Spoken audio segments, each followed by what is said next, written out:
Most boxers want this, punching power. This led me to write an article a couple years back on the physical qualities that actually underpin a powerful punch. In this video, I'm going to break that down. Now, I know that punching power is heavily dictated by your punching technique. However, there are some physical attributes associated with a powerful punch that we can actually improve through strength and power training. So we know that a punch is going to be started from the ground up, starts from force being produced at the lower body in the legs, goes through to the hips, transferred from the lower to the upper body through the trunk, goes through the arms, and is finalized at the fists. So essentially what we're looking at is how well you can effectively and efficiently produce force from the lower to the upper body. And we're going to look at the qualities that underpin that. And so the specific qualities that we're actually going to look at are upper and lower body strength, speed, power, and rate of force development, efficient force transfer from the lower to the upper body through the trunk, and then impact stiffness. Let's break those down. So step one is building maximal strength. And this is really key for two reasons. Number one, studies consistently show that if you improve the strength qualities of the lower body, you're going to have increased force potential, which will transfer to your power output. And then number two, improving the maximal strength qualities of your upper body is key for that impact stiffness, what we spoke about before. I'll touch on this more later, but it is very important for those final phases of producing a powerful punch. Here's a prime example of why maximal strength is so important.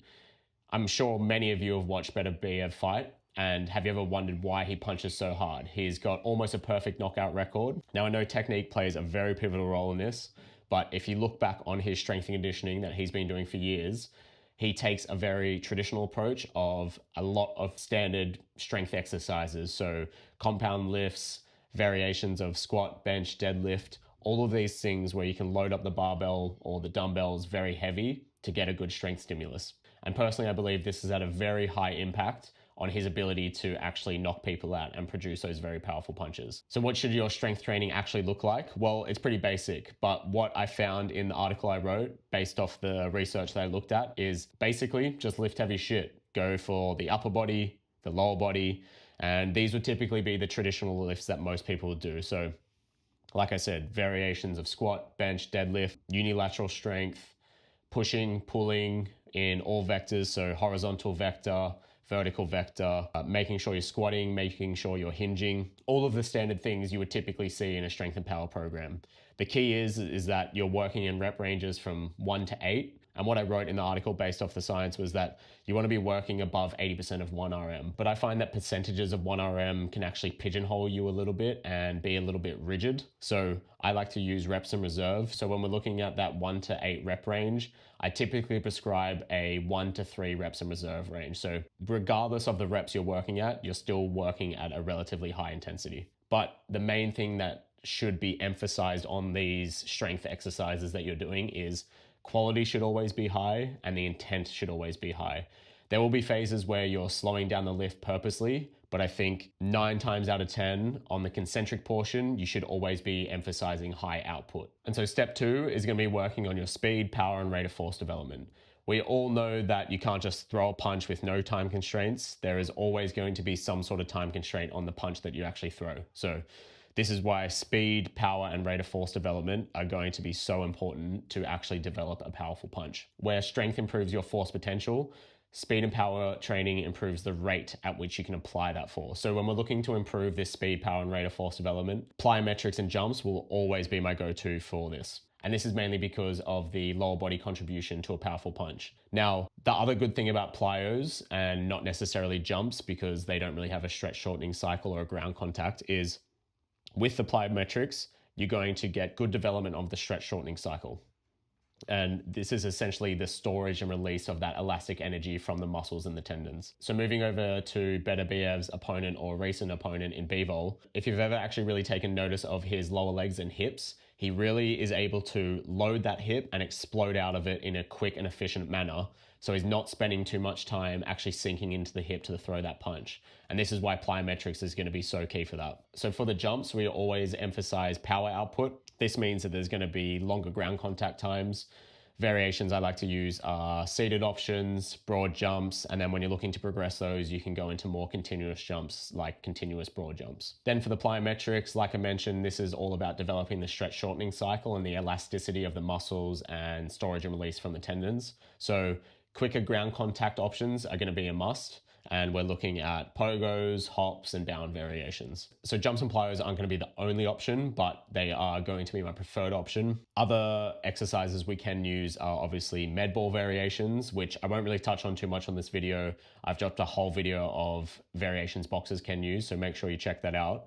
But alongside the medicine ball work, you can obviously use things like loaded jumps and loaded throws. So as for the loaded jumps and throws, there's obviously the argument online as to whether they actually do much for improving power, because they are too heavy for a speed movement and they're too light for a strength movement. However, where I think loaded jumps and throws are actually useful is they teach rapid force generation, especially if you're using static variations.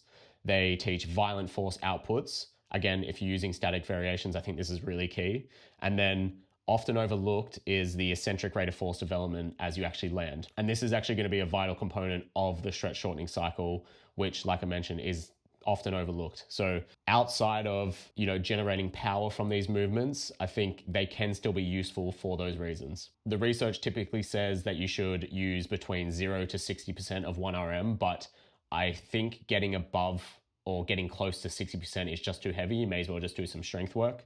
So when I'm prescribing these loaded jumps and throws, I'm typically working in a range of around 5 to 30% of 1RM to really emphasize high intent of that movement. Especially if you've got someone that's a little bit weaker, you're probably not going to throw them into a loaded jump at 60% of their trap bar deadlift. It's just going to be too heavy. So this is why I like to push things further down the scale to focus more on the intent side of things. So like I said, anywhere between 5 to 30% of 1RM will be key for this. So next up, we have training the torso for force transfer. So when we're thinking about the trunk, obviously it's got its own distinct movements, but when it comes to punching, we're talking about the trunk as being this essential link from the lower to the upper body. And if you're not wanting to have power leaks, then you best believe that you should be training the trunk and the core musculature to be strong and definitely powerful. And to be honest, I really think that this is a component that a lot of boxers are doing poorly. And the main reason they're doing this poorly is because traditionally core training has been viewed in the sense that it should be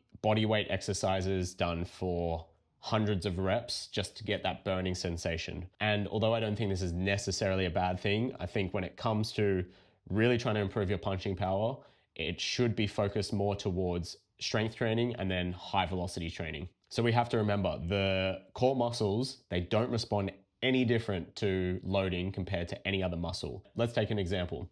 You wouldn't just train your lower body doing hundreds of reps of bodyweight squats to try and improve your strength. You're going to do some heavy loaded lifts for lower rep ranges at a high intensity.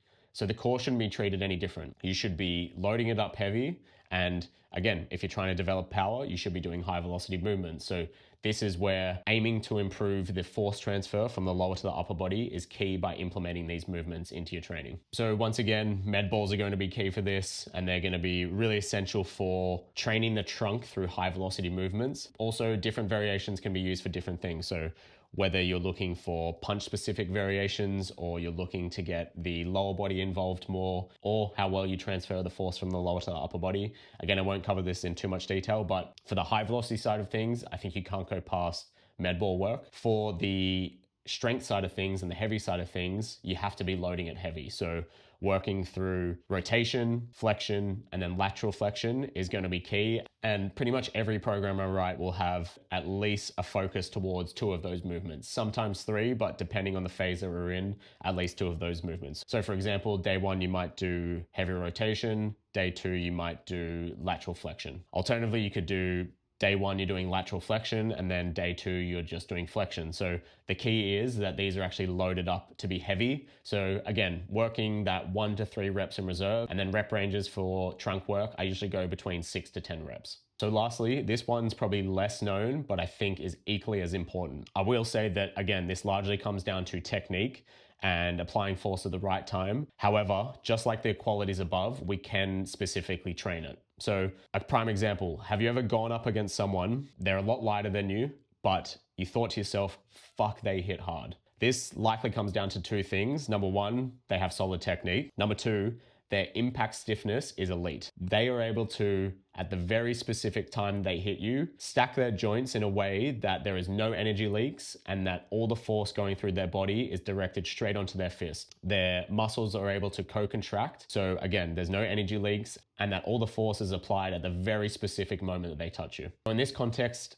impact stiffness doesn't mean you're robotic. It means at the very point of impact, you're able to effectively stiffen. It means at the exact moment that your gloves touch them, your joints are able to become rock solid. There is no energy leaks and all the muscles surrounding the joints are able to effectively co-contract. So I personally believe that this quality is what separates good power punchers from absolutely elite power punchers. It's why when you go up against some power punchers that they feel like an absolute brick when they hit you. Basically mastered this stiffness effect and able to put their whole body weight behind a punch. So outside of punching technique, how can we actually improve that through strength and power methods? So like I mentioned before, upper body strength training is going to be really key for this, making all of the muscles, tendons, and ligaments as strong as possible that surround all the joints. Along with that, some punch-specific isometrics where you're thinking about developing this stiffness all through the wrist, elbow, shoulder. And then one of my favorites is a Palloff press overcoming isometric.